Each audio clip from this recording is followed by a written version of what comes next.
अस्सलाम वालेकुम students. Fluid mechanics 2 can 3111 का हमारा ये ऑनलाइन लेक्चर नंबर 12 है। आज के इस लेक्चर में हम मज़ीद कुछ प्रॉब्लम सॉल्व करेंगे जो कि एर्गोन इक्वेशन से रेलिवेंट है। इस आज के इस लेक्चर के हवाले से एक असाइनमेंट भी है जो कि आप लोग इसी प्रॉब्लम से मिलती जुलती एक असाइनमेंट होगी, लेकिन उसकी ख़ास बात यह है कि आपने वो असाइनमेंट जो है किसी स्प्रेडशीट के ऊपर आपने उसको मुकम्मल करना है। और वो जो असाइनमेंट है ऑलरेडी आप लोगों के एलएमएस अकाउंट्स पर अपलोड की जा चुकी है। उस असाइनमेंट की जो डेडलाइन है तो आप लोगों ने याद रखना है कि वो जो है जो कमिंग थर्सडे है आपकी, वो उसकी डेडलाइन है as per the information mention on your LMS. जी, तो लेक्चर स्टार्ट करते हैं। The following data are reported for the flow of air through beds of granular activated carbon. Compare the pressure drops with values predicted using the Ergon equation and predict the pressure drops for both sizes at their air velocities of 100 and 200 feet per minute. Also calculate the difference between these values if any. तो सवाल में हमारे पास कुछ data दिया हुआ है। हमें दो एयर वेलोसिटीज गिवन है, 10 फीट पर मिनट और 40 फीट पर मिनट। हमें एक एक्टिवेटेड कार्बन जो कि ग्रैनुलर है उनके बेड्स गिवन है। एक जो बेड है उसके अंदर जो डायमीटर ऑफ द पार्टिकल्स है, यानी कि हम बात करें एक्टिवेटेड कार्बन पार्टिकल्स की, वो 4x6 मैश है। दूसरे केस में जो हमारा बेड है वो same activated granular carbon particles पर मुश्तमिल है, लेकिन उसका साइज 4x8 मैश है। हमारे पास कुछ एक्सपेरिमेंटल रिजल्ट्स मौजूद हैं। एक्सपेरिमेंटल रिजल्ट्स ने हमें यह बताया कि एट 10 फीट पर मिनट जो हमारे पास 4x6 मैश बेड पार्टिकल्स हैं उनके लिए जो प्रेशर ड्रॉप था वो 0.25 इंचेस ऑफ वाटर पर फिट था, जबकि 4x8 मैश के लिए वो 0.32 था। इसी तरह 40 फीट पर मिनट के लिए हमारे पास ये जो 4x6 मैश के लिए प्रेशर ड्रॉप था वो 1.40 था, जबकि 4x8 मैश के लिए ये प्रेशर ड्रॉप 1.80 था। हमने अब क्या करना है कि हमने ये जो हमें वेलोसिटीज गिवन है, इन वेलोसिटीज पर हमने बेसिकली एर्गोन इक्वेशन यूज करके कोई थ्योरेटिकल वैल्यूज प्रिडिक्ट करनी है। हमारे पास ये जो है एक्सपेरिमेंटल रिजल्ट्स मौजूद हैं, हम थ्योरेटिकल वैल्यूज प्रिडिक्ट करेंगे एर्गोन इक्वेशन को यूज करके, और वो जो थ्योरेटिकल रिजल्ट्स आएंगे उनको फिर इन एक्सपेरिमेंटल रिजल्ट से हम कंपेयर करेंगे और देखेंगे कि कुछ फर्क है या नहीं है। अगर फर्क है तो हम फिर बताएंगे कि वो क्या फर्क हो सकता है जिसकी वजह से ये हमें अगर कोई डिफरेंस आया है तो वो क्यों आया।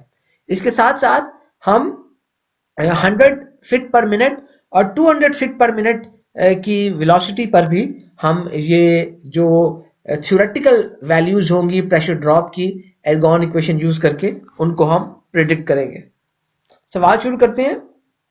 तो मैंने जो हमारे स्टेटमेंट में जो कुछ गिवन डाटा था मैंने उसको इस तरह आपके सामने एक टेबल की फॉर्म में प्रेजेंट कर दिया है। तो एयर फ्लो कर रही है, डिफरेंट बेड्स हैं, दो मुख्तलिफ साइजेस के बेड्स हैं, ग्रैनुलर एक्टिवेटेड कार्बन पर मुश्तमिल है। तो हमारे पास चार वेलोसिटीज हैं, 10, 40, 100, 200। एक्सपेरिमेंटल रिजल्ट्स हैं, प्रिडिक्टेड गिवन है, जो थ्योरेटिकल रिजल्ट्स हैं जो हमने प्रिडिक्ट करने हैं हमने वो कैलकुलेट करने हैं और फिर बाद में हमने उनका कंपैरिजन करना है। तो सबसे पहले क्योंकि हमारे पास 4x6 मैश है तो लिहाजा हम टाइलर स्टैंडर्ड स्क्रीन स्केल को यूज करते हुए हम मालूम कर लेते हैं एक्चुअली 4x6 मैश या 468 मैश, इन मैश के ऊपर पार्टिकल साइज होता कितना है। तो टाइलर स्टैंडर्ड स्क्रीन से हमें देख के पता लगता है कि जो 4 मैश है basically this is equal to 4.699 millimeters. 6 mesh particles are actually 3.327 millimeters. 8 mesh particles are actually 2.362 millimeters. इस इंफॉर्मेशन को जब हमने नोट कर लिया तो इसको अब हम यूज करेंगे 4x6 मैश पार्टिकल्स का डायमीटर फाइंड आउट करने के लिए। तो हमने ये सारा कुछ मालूम कर लिया। इसको मैंने मिलीमीटर्स को जो है 10⁻³ मीटर्स में कन्वर्ट करके लिख दी है ताकि आगे जब हम इनको कैलकुलेट करें हमारी कन्वर्जन थोड़ी सी सिंपल हो जाए। तो अब आप जब dia of 4x6 mesh granular activated carbon particles find out करेंगे तो आपके पास ये 4 मैश का है, 6 मैश का है, तो आप इन दोनों का एवरेज ले लेंगे तो that will be equal to 4x6 mesh. तो हमने 4.699 multiply by 10 power -3 plus 3.327 multiply by 10 power -3 divided by 2, हमारे पास dia of 4x6 mesh granular activated carbon particles वो 4.013 इंटू 10 पावर -3 मीटर से हमारे पास आ गया। इसी तरह हमारे पास जो डायामीटर है 4 into 8 mesh granular activated carbon particles का, हमने वो डायामीटर भी इसी तरह एवरेज लेकर 4 और 8 मैश पार्टिकल्स की हमने वो डाया भी फाइंड आउट कर ली है। और हमारे पास जो dia of 4 into 8 mesh granular activated carbon particles का आया वो था 3.5305 इंटू 10 पावर -3 मीटर्स। अच्छा, अब इस सवाल में आपको पता है क्योंकि एयर मौजूद है, आपको उसकी एल्गोन इक्वेशन के लिए आपको उसकी विस्कोसिटी चाहिए होगी, आपको उसकी डेंसिटी चाहिए होगी। अब अनफॉर्चुनेटली इस सवाल में हमारे पास कोई ऐसी वैल्यूज गिवन नहीं थी। उसके साथ साथ यहाँ पर देखिए सवाल में कुछ गेज प्रेशर्स वगैरह भी मेंशन नहीं थे ताकि आप कोई इंस्ट्रूमेंट ISA वगैरह की कोई स्टैंडर्ड कोई वैल्यूज यूज करें। तो आपके पास एक फ्री हैंड है, तो आप ऐसी कोई एयर का टेम्परेचर एज्यूम कर सकते हैं जो कि आपको लगता है कि इस सवाल के अंदर मीनिंगफुल हो, इस सवाल के अंदर वो रियलिस्टिक हो और वो जो है रिक्वायरमेंट्स को पूरा करता हो। तो इसलिए मैंने क्या किया कि मैंने एज्यूम ये किया है कि जो एयर है हमारी जो फ्लो कर रही है उसका जो प्रेशर है और जो टेम्परेचर है वो 1 एटमॉस्फेयर और 25 डिग्री सी है। तो आप अगर विस्कोसिटी ऑफ द एयर, जो विस्कोसिटी ऑफ डिफरेंट गैसेस की आपके पास चार्ट मौजूद है, वहां से मैंने एयर के लिए देख लिया कि एक्स एक्सिस की जो वैल्यू है वो 11 है, y की 20 है। तो मैंने इन वैल्यूज को उनकी ग्राफ पर, जो विस्कोसिटी ऑफ गैसेस का ग्राफ है उसकी मदद से फिर मैंने 25 डिग्री सी और 1 एटमॉस्फेयर के ऊपर ये जो विस्कोसिटी फाइंड आउट की। तो ये विस्कोसिटी मेरे पास इस ग्राफ से 0.018 cp आई है। एक चीज का ख्याल रखिएगा कि ये ऑब्वियसली ग्राफ जो होता है ये जो आपके पास है ये 1 एटमॉस्फेयर के ऊपर मौजूद है सारी वैल्यूज, लेकिन लेट्स से कि आपके पास अगर आप इसके ऊपर यही ग्राफ अगर आप 2 एटमॉस्फेयर के ऊपर या 1 के करीब करीब कोई और वैल्यू है या 3 एटमॉस्फेयर उसके ऊपर भी आप ये यूज कर सकते हैं। वो जो वैल्यू है वो फेयरली जो है वो आपकी जो है करेक्ट समझी जाएगी और इतना ज्यादा उसमें एरर नहीं होगा। Hence the viscosity of the air जो हमने फाइंड आउट की है वो आपके पास जो नॉर्मल हमारा एज्यूम टेम्परेचर और प्रेशर था which was 25 डिग्री सी और 1 एटमॉस्फेयर, तो हमने विस्कोसिटी ऑफ द गैसेस के ग्राफ से हमने ये वैल्यू फाइंड आउट किया viscosity of the air is equal to 0.018 cp। अच्छा, अब हमने बेसिकली एयर की इस कंडीशंस पर हमने उसकी डेंसिटी फाइंड आउट करनी है। तो एयर की डेंसिटी फाइंड आउट करने के लिए आप ideal gas law PV is equal to nRT use करेंगे। और आइडियल गैस लॉ के लिए सबसे पहले आपको आइडियल गैस कांस्टेंट की वैल्यू को कैलकुलेट करनी पड़ेगी। तो हमें पता है कि जो PV is equal to nRT होता है। तो मैं इस फॉर्मूले को ideal gas constant find out करने के लिए मैं इन टर्म्स ऑफ R इसको मैं लिख लेता हूं। तो R will be equal to PV over NT। तो अब हमने इसके अंदर वैल्यू पुट करनी है। तो हमारे पास जो R है ये आइडियल गैस कांस्टेंट है। तो आइडियल गैस जो लॉ होता है बेसिकली एट STP वर्क कर रहा होता है और आइडियल गैस कांस्टेंट एक फिक्स कांस्टेंट है, उसकी वैल्यू फिक्स्ड रहेगी। डजंट मैटर कि वट एवर वर्किंग टेम्परेचर और pressure you have, this is a fixed value, constant है, इसकी फिक्स्ड वैल्यू है और ये वैल्यू STP पर होती है। तो STP का मतलब ये होता है कि 1 एटमॉस्फेयर प्रेशर और 0 डिग्री सी। तो हमारे पास STP पर जो 1 kg मोल है वो 22.4 क्यूबिक मीटर होता है, 1 पाउंड मोल जो है वो 359 क्यूबिक फीट होता है, 1 ग्राम मोल जो है वो 22.4 लीटर्स होता है। तो हमने अपनी सहूलत के लिए इनमें से कोई सी कन्वर्जन यूज कर सकते हैं। तो आपने आपका प्रेशर जो था वो 1 एटमॉस्फेयर था, जो टेम्परेचर है वो 273 केल्विन था। अगर आप मोल्स 1 kg मोल लेते हैं then your volume will be equal to 22.4 cubic metre. अब इनको हमने कैलकुलेट किया तो आपके पास जो R आई वो 0.08205 atmosphere into cubic metre over kg mole into kelvin, आपके पास ये वैल्यू आ गई। अब इस R की वैल्यू को हम दोबारा PV is equal to nRT के अंदर इंसर्ट कर देंगे और इसकी मदद से हम density of the air find out कर लेंगे। तो हमें पता है PV is equal to nRT। तो n जो होता है वो नंबर ऑफ मोल्स होते हैं और number of moles n is equal to mass और मोलर मैस। इस n की जगह पर मैंने m/m लिख दिया। फिर इस इक्वेशन को थोड़ा सा हमने आगे पीछे चीजें कर ली हैं और इसके अंदर हमारे पास ये m इस तरफ ले गए हैं, v इस तरफ ले गए हैं, और इससे आपके पास रीअरेंजमेंट के बाद Pm is equal to m/v RT है, और जो m/v मैश ओवर वॉल्यूम जो डेंसिटी के बराबर होता है, तो इसकी जगह पर हमारे पास डेंसिटी आ गई Pm is equal to rho RT। तो डेंसिटी हमने जो फाइंड आउट की सवाल में फिर Pm/RT है। अब यहां पर जो डेंसिटी है, तो अब यहां पर आप HTP वगैरह नहीं लगाएंगे, क्योंकि ये density of the air at your working temperature and pressure है। तो इस डेंसिटी के लिए आपको जो भी टेम्परेचर और प्रेशर गिवन होगा उसको यूज करेंगे। तो आपके पास जो प्रेशर है वो 1 एटमॉस्फेयर है, m जो है आपका जो मोलर मैश ऑफ एयर होता है वो 29.96 29.97 होता है, तो मैंने इसको रफली 29 ले लिया ताकि राउंड ऑफ वगैरह किए बगैर, तो 29 ग्राम्स पर मोल ले लिया। जो R है अभी आपने कैलकुलेट किया थोड़ी देर पहले, 0.08205 atmosphere into cubic metre over KG mole into kelvin. T जो था आपके पास 25 डिग्री सी है, तो 273 उसमें ऐड कर देंगे तो वो 298 केल्विन हो जाएगा। कुछ अब देख लेते हैं, ये केल्विन केल्विन से कट जाता है और साथ में ये एटमॉस्फेयर एटमॉस्फेयर से कट गया। उसके बाद अब केजी मोल है, तो उसकी कन्वर्जन आप कर सकते हैं कि 1 KG mole is equal to 1000 moles, या 1 KG mole is equal to 1000 gram moles. तो ग्राम मोल्स और मोल इक्वल एक ही बात है, तो केजी मोल से कट गया, मोल मोल से कट गया, और हमें पता है कि जो 1 केजी होता है 1000 ग्राम्स के बराबर होता है, तो ये ग्राम ग्राम से कट गया, ये 1000 से कट गया। तो बाकी जो कुछ आपको बचा वो बचा density is equal to 1.186 kilograms per cubic meter. So this is the density of the air we have calculated at the temperature of 25 degree C and 1 atmosphere pressure. तो अब हमारे पास जो काफी सारी चीजें हमने फाइंड आउट कर ली हैं, आगे बढ़ते हैं।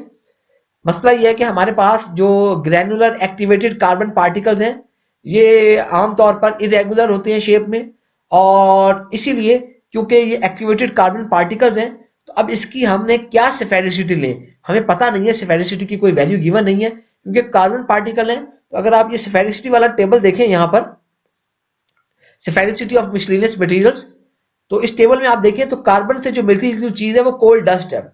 जो कोल डस्ट होती है ये बड़ी फाइन होती है और इसकी वैल्यू 0.73 है। क्योंकि ये कोल डस्ट से बड़ी है, इरेगुलर है, तो इसकी जो स्फेरिसिटी है वो 0.73 से कम होगी। तो हम इसको रफली 0.7 ले लेते हैं और हम कह देते हैं कि आपके पास जो स्फेरिसिटी है इस एक्टिवेटेड ग्रैनुलर पार्टिकल्स की वो 0.7 है। हमने इन एजम्पशंस को यूज करके हमने ये एज्यूम कर लिया वैल्यू। अच्छा, इसी तरह जो आपने पिछले सवालों में भी देखा होगा कि नॉर्मली हमारे पास जो टिपिकल बेड पोरोसिटी होती है इन पार्टिकल्स की वो तकरीबन 0.4 होती है। तो अब इस केस में भी 0.4 ले लेते हैं, एज्यूम कर लेते हैं, क्योंकि हमारे पास कोई एक्चुअल एक्सपेरिमेंट जो डाटा है एक्सपेरिमेंटल वो नहीं है, या आपको कोई गिवन ऐसी कोई वैल्यूज नहीं दी हुई। एक्चुअली में आपको इनको वैल्यूज का पता होता है, आप इसको मालूम करते हैं, तो इसकी वजह से आप इस तरह का अंदाजा नहीं लगा सकते। एंड में देखेंगे कि इन अंदाजों की वजह से हमारे जो रिजल्ट्स आ रहे हैं उन पर कोई फर्क आ रहा है कि नहीं आ रहा। अच्छा जी, तो एर्गोन इक्वेशन जो होती है जो प्रेशर ड्रॉप को फाइंड आउट करने के लिए, तो आपने इस केस में हम प्रेशर ड्रॉप फाइंड आउट करना चाहते हैं across the bed of irregular granulated activated carbon particles. तो उसके लिए जो एर्गोन इक्वेशन की इक्वेशन होगी वो delta P over L is equal to 150 mu V naught over 5s square into dp square into 1 minus epsilon square over epsilon cube plus 1.75 rho v square v naught square over 5s into dp into 1 minus epsilon over epsilon cube। ये जो है हमारे पास granular activated carbon particles की हमारे पास equation होगी। तो अब हमने सबसे पहले जो है प्रेशर ड्रॉप फाइंड आउट करना है जब एयर फ्लो करती है 4 into 6 मैश पार्टिकल्स पर, उस वक्त जब उसकी वेलोसिटी 10 फीट पर मिनट होती है। तो हमारे पास तमाम अननोन मौजूद हैं, तो हमने जब इसको पुट किया तो आपके पास 150 into mu 0.018 into V naught 10 feet per minute into 5 square S 0.70 into DP जो आपका 4 into 6 मैच था वो 4.013 इंटू 10⁻³ का स्क्वायर 1 माइनस एप्सिलॉन का स्क्वायर ओवर एप्सिलॉन के क्यूब की वैल्यू लगा दी है। और उसके बाद हम इसकी कन्वर्जन कर रहे हैं, हमें पता है 1 minute is equal to 60 second, तो मिनट मिनट से कट गया। उसके बाद हमें पता है कि 1 cp is equal to 0.01 grams over centimetre to second, तो cp cp से कट गया। हमें पता है उसके बाद आप यूनिट्स को थोड़े प्रेशर की यूनिट्स में लाने के लिए हम इसको g sub c से डिवाइड कर देते हैं, 32.174 feet pound mass over pound force into second square. तो आपको पता है कि 1 pound mass is equal to 454 grams. तो आपके पास ये जो ग्राम्स है था यहाँ पर, तो ये इस ग्राम से कट गया, और उसके बाद हमारे पास ये जो पाउंड मैच था इस पाउंड मैच से कट गया। 1 सेकंड यहाँ था, 1 सेकंड यहाँ था, ये 2 सेकंड आपके इस सेकंड स्क्वायर से कट गए। उसके बाद हमें पता होता है ये आपके पास ये फिट था, ये वाला फिट, इस फिट को इस फिट से आप काट सकते हैं। उसके बाद हमें पता था और ये सीपी से हम ऑलरेडी हम काट चुके हैं। तो जो 14.7 pound force per inch square या 14.7 psi जो प्रेशर होता है वो बराबर होता है 33.91 फीट ऑफ वाटर के। तो आपने ये पाउंड फोर्स इस पाउंड फोर्स से कट गया। फिर हमें पता है कि जो 1 फीट स्क्वायर वो 12 इंच स्क्वायर के बराबर होता है, तो इंच स्क्वायर से कट गया। उसके बाद हमें पता है कि 1 metre is equal to 3.281 feet, 1 metre square is equal to 3.281 square feet square से कट गया। अच्छा, उसके बाद जो है हमें यहाँ पर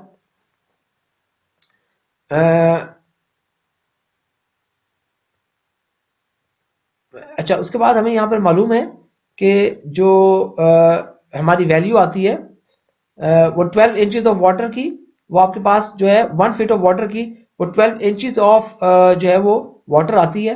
तो हम 1 फीट ऑफ जो वाटर है उसको आप यहाँ पर इस फिट से काट सकते हैं। उसके बाद आपके पास ये 12 इंचेस ऑफ वाटर रह गया, और जो आपके पास 30.1 फीट ऑफ वाटर 30.48 सेंटीमीटर है उसको भी आप इसके साथ में हम जो है वो काट सकते हैं, और आपकी उसके अंदर से वैल्यू आ जाएगी।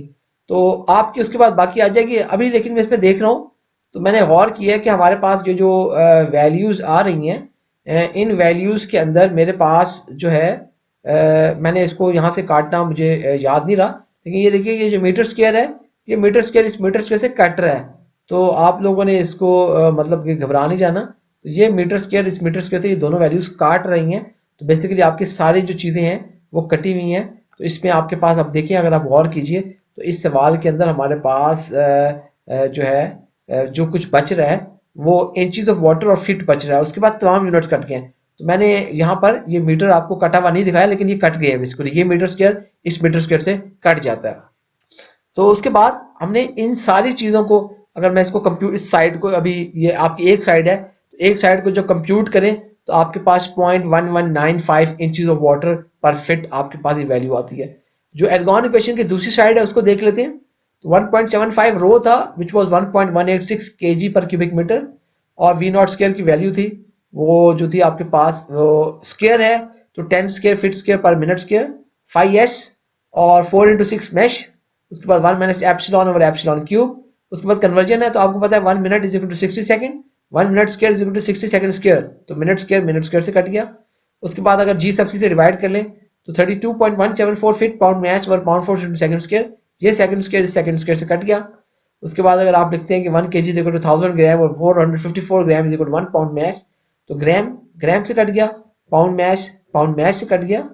और उसके बाद आपको पता है कि अगर 3.281 फीट इज इक्वल 1 मीटर, तो ये फिट आपका इस फिट से कट गया और ये मीटर आपके इस मीटर से कट गया। उसके बाद 14.7 pound force per inch square is equal to 33.91 feet of water, तो ये पाउंड फोर्स इस पाउंड फोर्स से कट गया।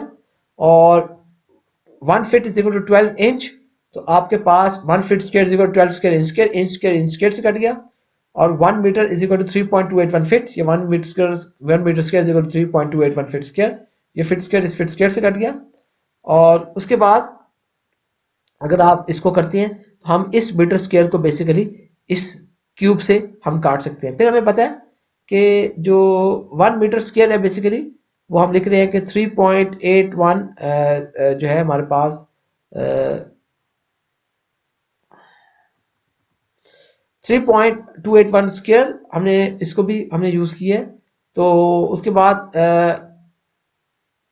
ये जो आपकी फिट स्क्वायर था, ये जो फिट स्क्वायर था हमने ये फिट स्क्वायर हमने इस फिट स्क्वायर से काट दिया है, क्योंकि ये हमारे पास फिट स्क्वायर बचा हुआ आ रहा था। अच्छा, उसके बाद आपके पास 1 metre is equal to 3.281 feet हमने किया है। तो अब आपके पास ये 1 मीटर स्क्वायर ये बचा हुआ था, 1 मीटर स्क्वायर ये बचा हुआ था। आपने in metre square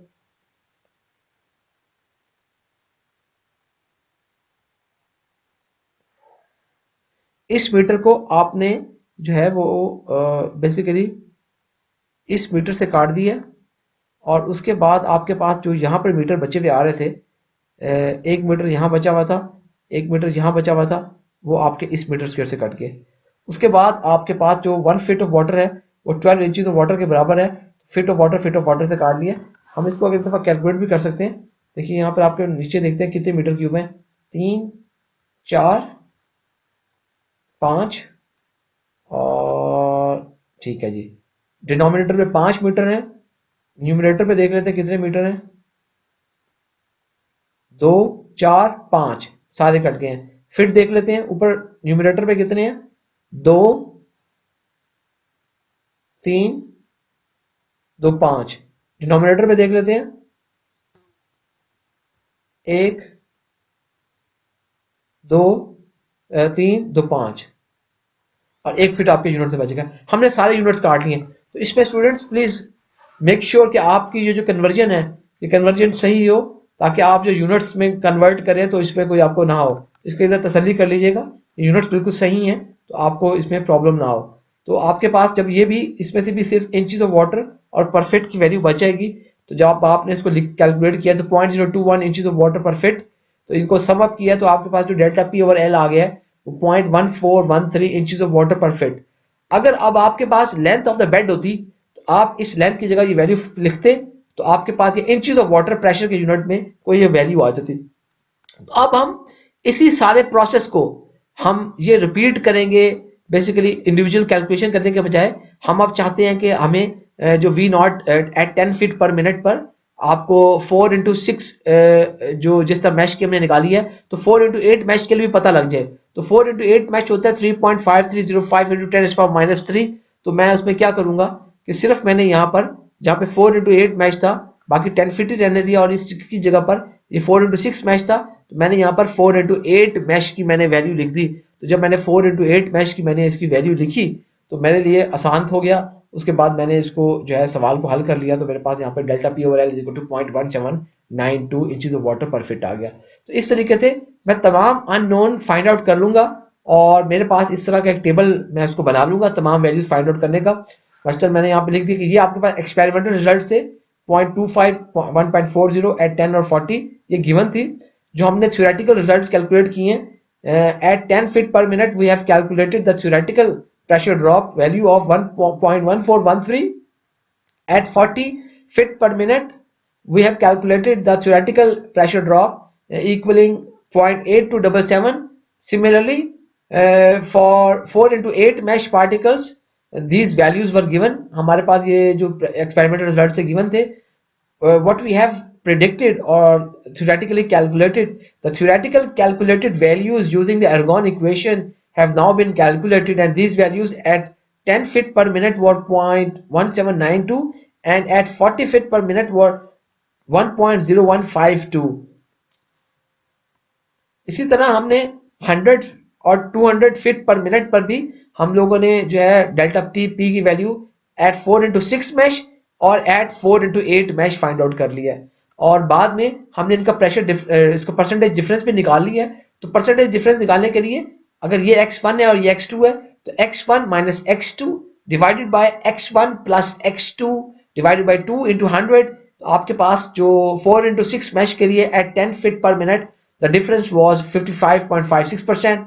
At 40 feet per minute the difference was 51.38, while the differences for 4 into 8 mesh were 56.41 at 10 feet per minute and 55.76% for 40 feet per minute।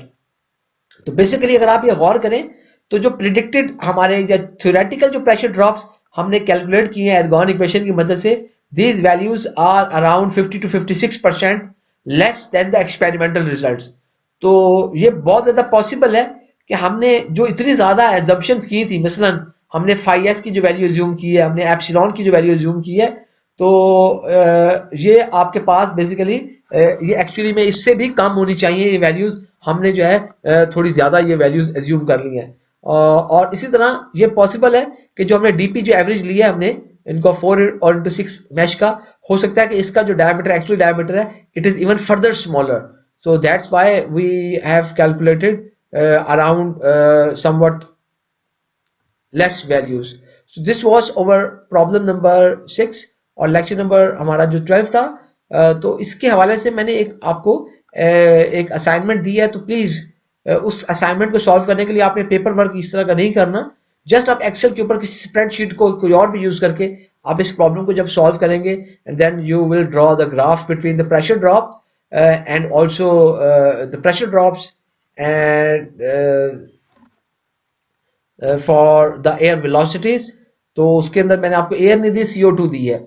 और साथ में आप लोग ये भी करेंगे कि जब आप उस पर कैलकुलेट करेंगे तो फिर आपके पास मैंने 3 डिफरेंट किस्म के आपके पास पार्टिकल साइज दिए थे, 4x6, 4x8, 6x8। तो आप इन सब चीज़ों के ऊपर कुछ टेम्परेचर प्रेशर की वैल्यूज दी थी, तो आप इसको करेंगे। तो please watch this video. If you have any questions you can always contact me via email, या उसके अलावा आप मुझे व्हाट्सएप पे मैसेज भी कर सकते हैं। Thank you very much. इंशाल्लाह आपसे फिर नेक्स्ट वीक मुलाकात होगी। अल्लाह हाफिज।